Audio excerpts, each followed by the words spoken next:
In October 1981, at the IBM Zurich Research Laboratory in Switzerland, an engineer named Werner Buchs published a paper in the IEEE Transactions on Communications. The paper compared two ways of sharing a single cable among many computers. One method let every station talk whenever the wire sounded quiet, then sort out the collision when two stations talked at once. The other passed a single token around a ring, and only the station holding that token could transmit. Buchs built the mathematics for both designs. His models showed something that engineers would argue about for the next 15 years.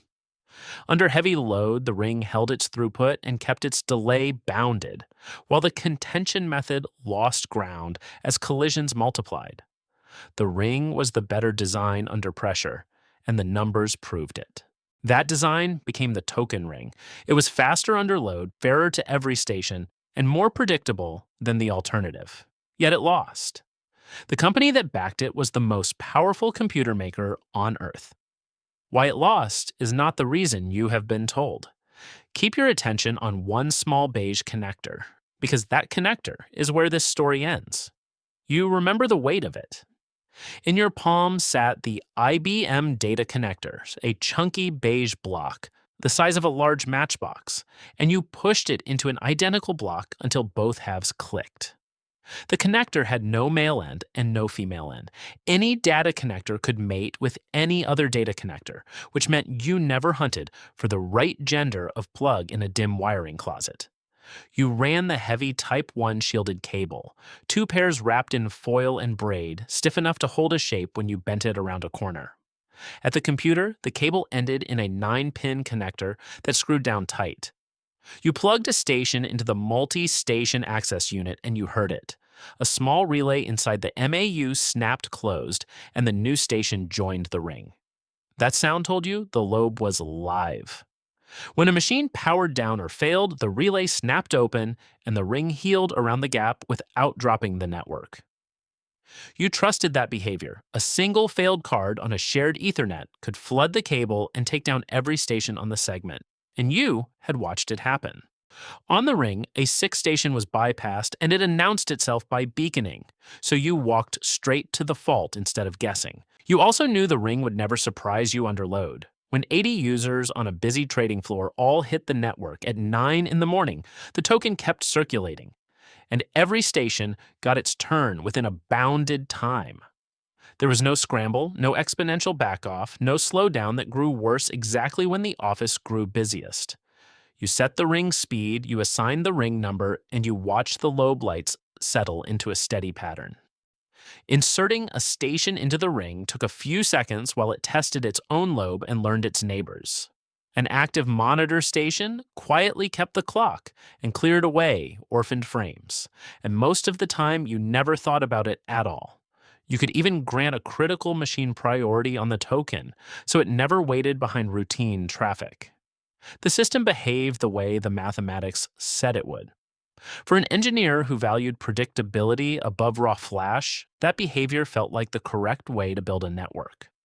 IBM launched its token ring product on the 15th of October, 1985, running at 4 megabits per second, built together with Texas Instruments. The early specification also defined a 1 megabit mode, which IBM dropped in 1989 once the faster versions arrived.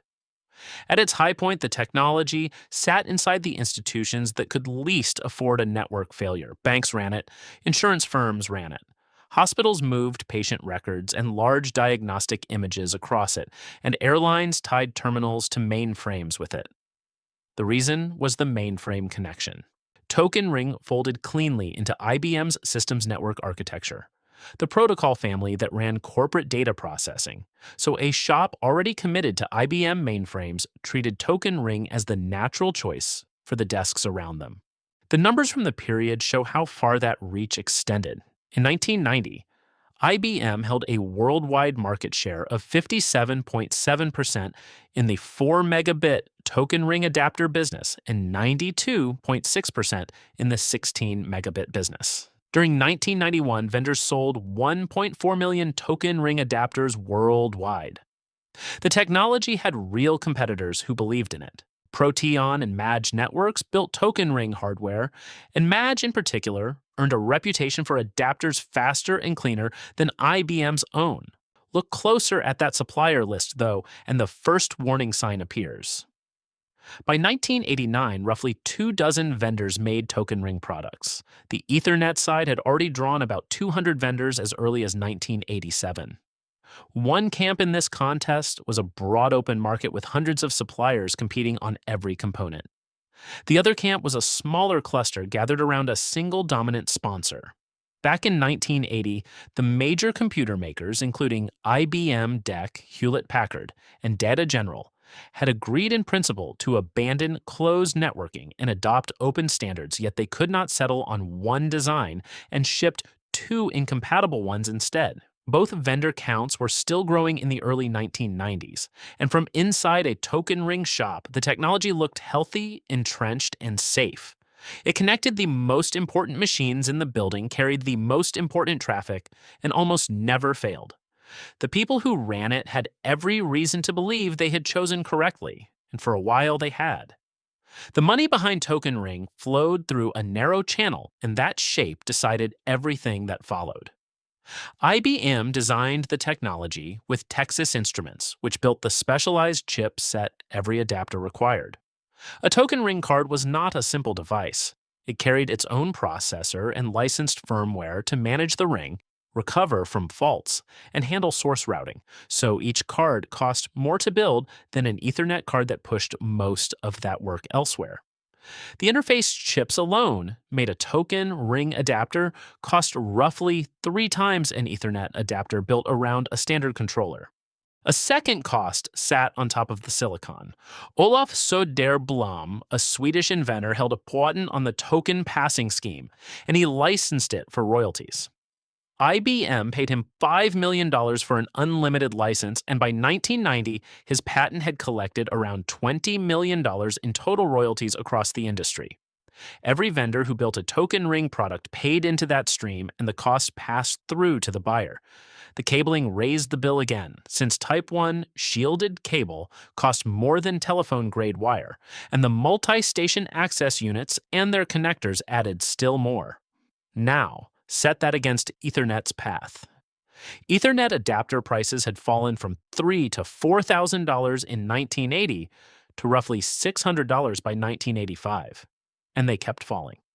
By 1985, the Ethernet suppliers had already shipped more than $500 million in product with around 30,000 networks installed and at least 419,000 nodes connected. When 3Com shipped its first Ethernet card for the IBM PC, it sold for $950, already below its rivals. In 1989, Novell licensed a reference adapter design that any factory could copy, and a swarm of cheap, compatible cards followed. Pricing strategy on the token ring side widened the gap rather than closing it.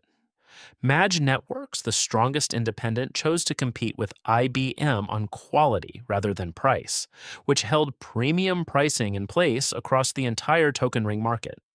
The economic model was stable, profitable, and high, and it worked beautifully for the firms inside it because everyone was paid well, and no one was forced to drive prices toward the floor. That comfort was the trap. The usual explanation for what happened next is simple. Ethernet was cheaper, so Ethernet won. That sentence is true as far as it goes, and it explains almost nothing because it treats price as a cause when price was a symptom. A deeper question is why token ring could not become cheap, and why its central advantage stopped being worth paying for at all. The answer is that the durable value in networking relocated from one layer of the system to another, and token ring had staked everything on the layer that was about to lose its importance. Consider what Werner Books actually proved in 1981.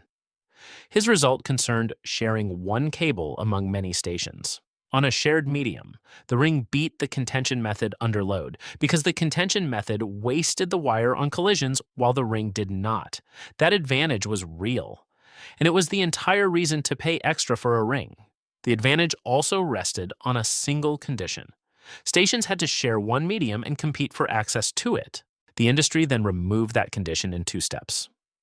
First came the wiring change. As early as 1983, AT&T and NCR had pushed Ethernet onto a star of ordinary telephone-grade wire. And in 1987, a company called Synoptics carried 10 megabit Ethernet over that same unshielded pair, an approach that became the 10 base T standard in 1990. The second step mattered far more. During 1990, a small firm called Kalpa Na shipped the first multi-port Ethernet switch, a 7-port box that cost about $10,500, roughly a third the price of the routers people used at the time. A switch gave every station its own dedicated connection and its own collision domain, and it forwarded each frame the moment it read the destination, without waiting for the rest of the frame to arrive. Soon, each port also ran full duplex, sending and receiving at the same instant. With a switch in the middle, two stations could no longer collide because they no longer shared anything. The contention problem that justified the ring simply ceased to exist. That is the migration at the center of this story.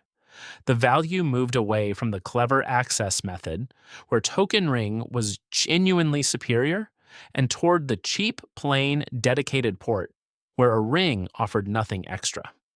Books had been right about a question the market stopped asking. Follow the money to see the capture.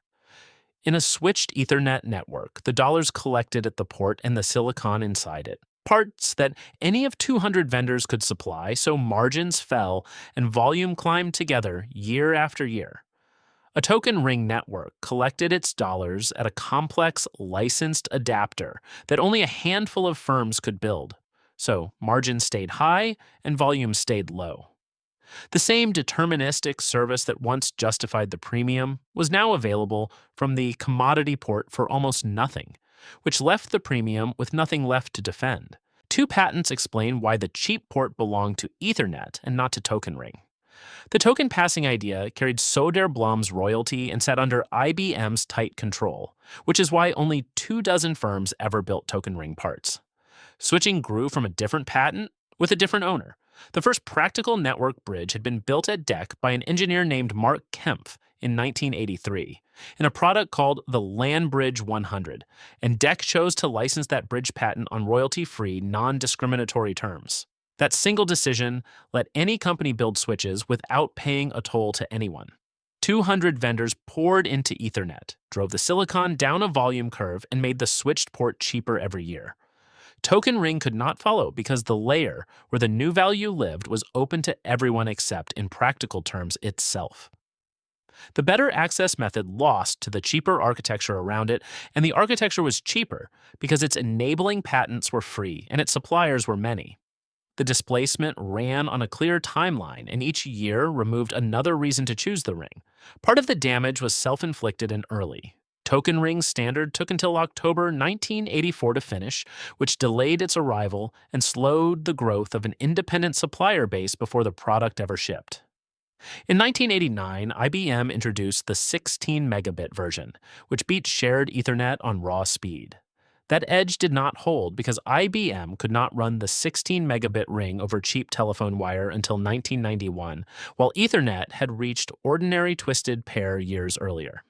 Timing worked against the ring at almost every turn. Then the volume market tipped. During 1991, the year after the 10 base T standard arrived, Ethernet adapter sales nearly doubled, and by 1992, Ethernet was the default choice for new local networks. The price of a basic Ethernet port fell toward $100, low enough that a single competent administrator could wire a department over a weekend without involving anyone from the mainframe group. Full duplex Ethernet products appeared in 1992 and pushed effective throughput past anything the ring could match on the same wire. Ethernet then climbed to 100 megabits, standardized as fast Ethernet in 1995, while the ring stayed pinned at 16, and a formal full duplex standard followed 2 years later in 1997. Fiber-based high-speed token rings, sold under the name FDDI, offered 100 megabits but cost far more, and they faded against the same Ethernet wave. A legal victory arrived too late to help. In 1990, a British court ruled the Soderblom patent invalid after Madge Networks refused to pay and challenged it on both sides of the Atlantic. The fight cost Madge dearly since its United States sales stalled for roughly 9 months while the case ran. Yet the principle held and the company emerged with its standing intact. That royalty, the one that had inflated token ring prices, was now in doubt, although the buyers had already moved, and freeing the patent could not move them back. Adapter sales tell the ending plainly. In 1995, the world bought 3.8 million token ring adapters and 23.7 million Ethernet adapters. The market had not split down the middle. It had tipped almost completely. Cisco, which had bought Kalpa and its switch in 1994, walked away from the high-speed token ring effort in 1998, judging that the demand was no longer there. The ring still worked perfectly. There was simply no longer a reason to install another one. The strange part of the ending is that token ring won the argument it cared about most. Determinism, the guarantee that a station gets its turn within a bounded time, is now ordinary. A modern, switched, full duplex Ethernet network has no collisions at all, which is exactly the certainty the ring was built to deliver, reached by a different route. Industrial control networks, avionics buses on commercial aircraft, and professional audio and video systems all carry timed, deterministic traffic over switched Ethernet today, governed by time-sensitive networking standards that promise the same bounded delivery the ring once provided. The idea that Werner Books defended in 1981 lives inside the technology that replaced his. The engineers who built the ring scattered into the work that followed. Books kept publishing on network performance, and his comparison paper is still cited by people who study how networks behave under load. The standards committees that argued token ring against Ethernet trained a generation that went on to build the switched networks, now carrying nearly all the traffic on the planet. Even source routing, the method token ring used to steer frames between rings, seeded ideas that later networks borrowed and reshaped. Physical traces remain for anyone who looks. In the wiring closets of old hospitals and banks, you can still find the heavy Type 1 cable coiled behind newer gear, and the beige data connectors still clipped into panels that nobody has touched in 20 years. Collectors keep the micro-channel adapter cards pulled from retired machines. The hardware outlasted the market that abandoned it, partly because it was built to a standard of reliability the replacement did not bother to match, and partly because no one had any reason to remove something that still did its job. That is a quiet kind of fate for a technology, to be proven right and retired in the same decade. Pick up one of those beige connectors today and press it into its twin until it clicks, and you are holding the better network that lost. The one whose central idea outlived the wire it was printed on. Subscribe, and the next story will be waiting.